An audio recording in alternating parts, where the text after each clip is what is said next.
মাঝখানে পুরো ভূমধ্যসাগরের প্রত্যেকটা তীরের নিয়ন্ত্রণ ছিল রোমানদের হাতে। আফ্রো ইউরেশিয়া মানে পৃথিবীতে ওই সময় আমেরিকা আবিষ্কার হয়নি। রোমান সাম্রাজ্যকে দুই ভাগে ভাগ করা হয়, একটি হয় পশ্চিম রোমান সাম্রাজ্য, আরেকটি হয় পূর্ব রোমান সাম্রাজ্য। খালিদ বিন ওয়ালিদ এই একজনের তাণ্ডবে বলতে গেলে এই পুরো ফিলিস্তিন এবং ইসরায়েলের নিয়ন্ত্রণ নিয়ে নেয় মুসলিমরা।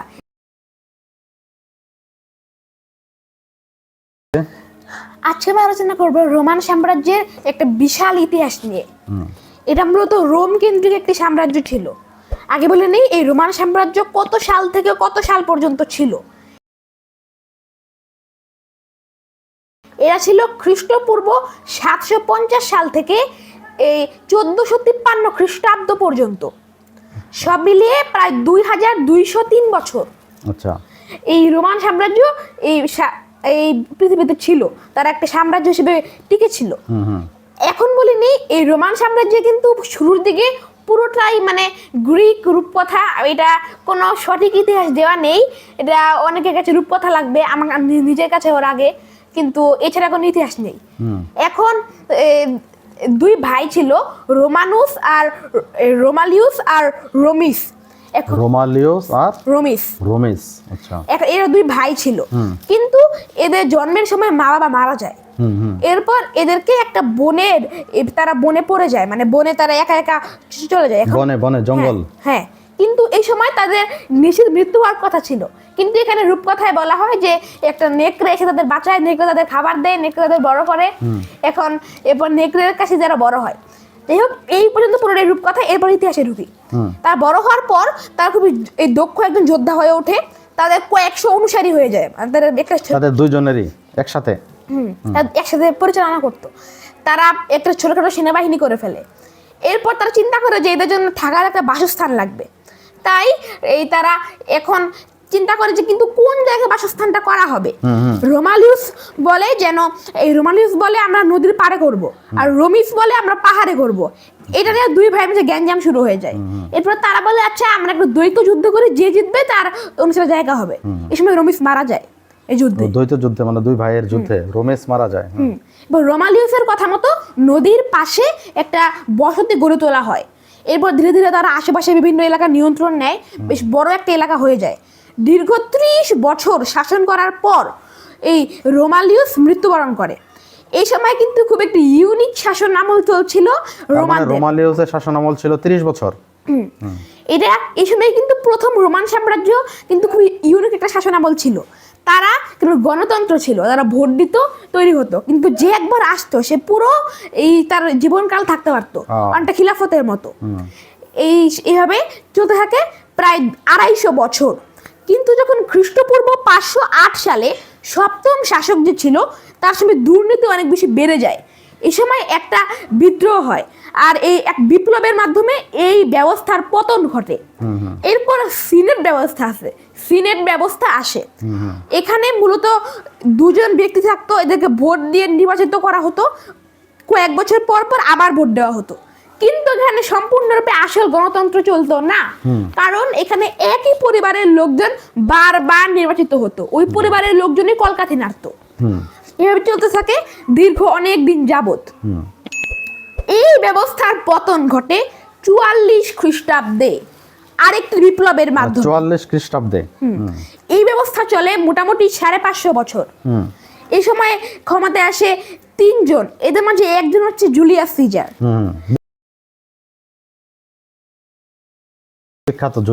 হ্যাঁ, এখন বাকি যে 2 জন ছিল, জুলিয়াস সিজারের নিয়ন্ত্রণ পায় হচ্ছে এই ইউরোপের যে ছিল রোমান সাম্রাজ্য তার পশ্চিম অংশের, এবং ইউরোপের পূর্বাংশের নিয়ন্ত্রণ পায় আরেকজন, আর আফ্রিকার নিয়ন্ত্রণ পায় আরেকজন। কিন্তু এই সময় জুলিয়াস সিজার পুরো সাম্রাজ্যের নিয়ন্ত্রণ নেওয়ার চেষ্টা করে। সে প্রথমেই বুঝতে পারে যে এই বাকি 2 জনের কাছ থেকে নিয়ন্ত্রণ নিতে চাইলে প্রথমে জনগণের কাছে নিজেকে এই জনপ্রিয় করে তুলতে হবে। তাই সে এই স্পেন এবং ফ্রান্সে হামলা চালায়, আর তার দক্ষ যুদ্ধ কৌশলের জন্য স্পেন এবং ফ্রান্স মুহূর্তের মাঝে তার দখলে এসে পড়ে। এরপর খুব স্বাভাবিকভাবেই জনগণের পক্ষে চলে যায় সে, আর এই জন্য বাকি 2 বাহিনীতে হামলা চালিয়ে বেশ বড় একটা যুদ্ধের পর এই জুলিয়াস সিজার ক্ষমতায় আসে। সব মিলিয়ে 5 বছরের দীর্ঘ গৃহযুদ্ধের পর 49 খ্রিস্টাব্দে জুলিয়াস সিজার পুরো রোমান সাম্রাজ্যের একক নিয়ন্ত্রণ পায়। 49 হ্যাঁ, খ্রিস্টাব্দে। 49 খ্রিস্টাব্দে। আর এই সময় সে আশেপাশে বিভিন্ন এলাকার নিয়ন্ত্রণ নিতে থাকে। তুরস্ক এবং সিরিয়ার এই এলাকার নিয়ন্ত্রণ সে নিয়ে নেয়। আচ্ছা, তাহলে আমি একটু মাঝখানে একটু করি।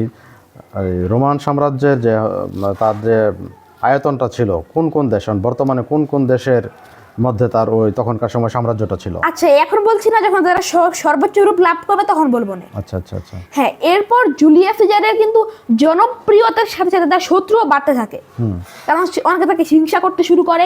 এই সময় একটি অনুষ্ঠানে তাকে হত্যা করা হয়। একটি অনুষ্ঠানে তার নিজের লোকেরাই তাকে হত্যা করে, তাই নাকি? হিংসায় হয়ে। তারা তখন এই সময় ভয়, কিন্তু জনগণ এটা বুঝতে পারে। আর এক পক্ষ জুলিয়াস সিজারের পক্ষ নেয়, আরেক পক্ষ বিপক্ষে যায়। মানে এক পক্ষ হত্যার বিচার চায়, আরেক পক্ষ হত্যার বিচার চায়নি। এই সময় একটা ভয়ঙ্কর গৃহযুদ্ধ শুরু হয়, খুবই ভয়ঙ্কর একটা গৃহযুদ্ধ। এই সময় আসে আরেক বিখ্যাত লোক অগাস্টিস। আচ্ছা, সেও কি যোদ্ধা? সে জুলিয়াস সিজারের মধ্যে খুবই বিখ্যাত একজন লোক। অগাস্টিস আছে, আর সে একের পর এক বিদ্রোহ দমন করে। এই দীর্ঘ 7 বছরের গৃহযুদ্ধের পর সে পুরো রোমান সাম্রাজ্যকে আবারও একতাবদ্ধ করে। আর এই জন্য তাকে উপাধি দেওয়া হয় সম্রাট। এই অগাস্টিসকেই প্রথম সম্রাট ঘোষণা করা হয়। সব মিলিয়ে 61 খ্রিস্টাব্দ থেকে শুরু হয় রোমান এম্পায়ারের। এর আগে সম্রাট, হ্যাঁ, এর আগে ছিল রোমান প্রজাতন্ত্র, এবার শুরু হয় রোমান সাম্রাজ্য। আচ্ছা আচ্ছা।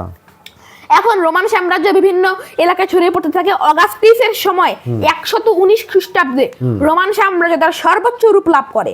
এই সময় রোমান সাম্রাজ্যের আয়তন ছিল পশ্চিম দিকে পর্তুগাল এবং স্পেন থেকে, সর্বপূর্বে ছিল আর্মেনিয়া পর্যন্ত, সর্ব উত্তরে ছিল জার্মানি, আর সর্ব দক্ষিণে ছিল লিবিয়া। বিশাল। মাঝখানে পুরো ভূমধ্যসাগরের প্রত্যেকটা তীরের নিয়ন্ত্রণ ছিল রোমানদের হাতে। এ সময় রোমানদের আয়তন হয়ে যায় 52 লক্ষ বর্গ কিলোমিটার অগাস্টিস শাসনামলে।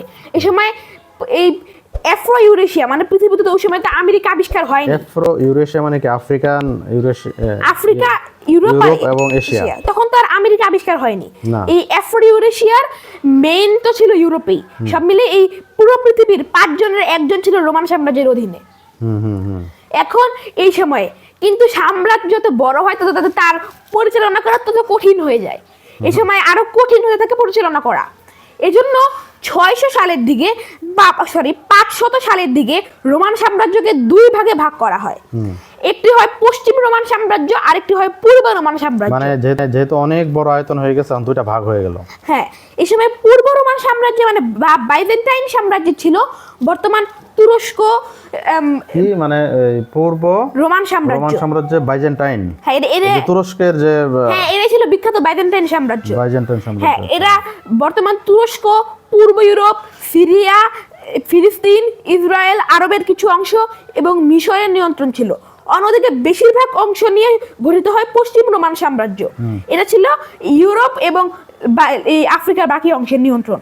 কিন্তু 600 সাল আস্তে আস্তে ইউরোপের শক্তিগুলো যখন মাথাচাড়া দিয়ে ওঠে, তখন অবশেষে এই পশ্চিম রোমান সাম্রাজ্যের পতন ঘটে। পশ্চিম রোমান সাম্রাজ্য। হ্যাঁ, আর পূর্ব রোমান সাম্রাজ্য আরো শক্তিশালী হয়ে ওঠে, মানে বাইজেন্টাইনরা। হ্যাঁ, বাইজেন্টাইনরা।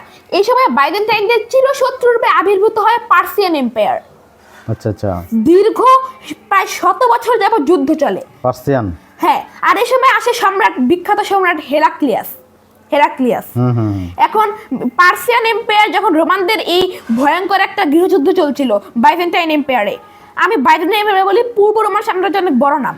বাইজেন্টাইন এম্পায়ারে যখন গৃহযুদ্ধ চলছিল, তখন পার্সিয়ানরা এই ফিলিস্তিন, ইসরায়েল, সিরিয়া এবং মিশরের নিয়ন্ত্রণ নিয়ে নেয়।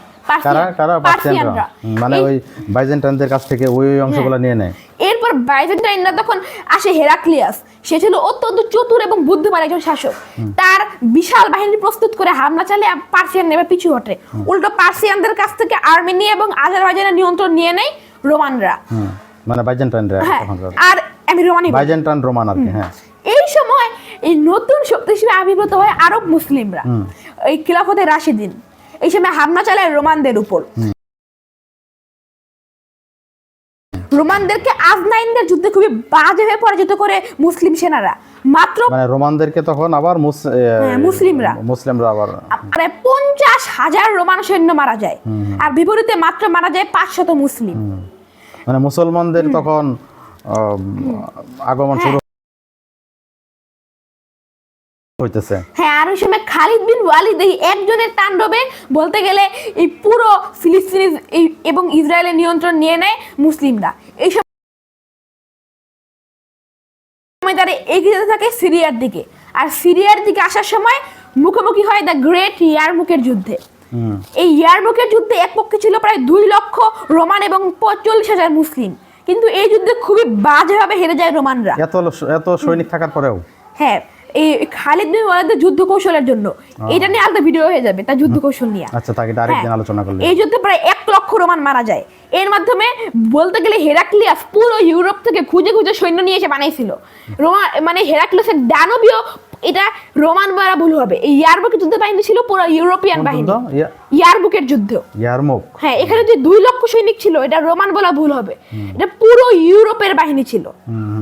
এরপর ইউরোপের আস্থা রোমানদের উপর চলে যায়। তারা যে ভাবতো যে মাইটি রোমান এম্পায়ার, তারা কখনো কাউকে হারাতে পারবে না, এই ধারণা পুরোপুরি ধ্বংস হয়ে যায়।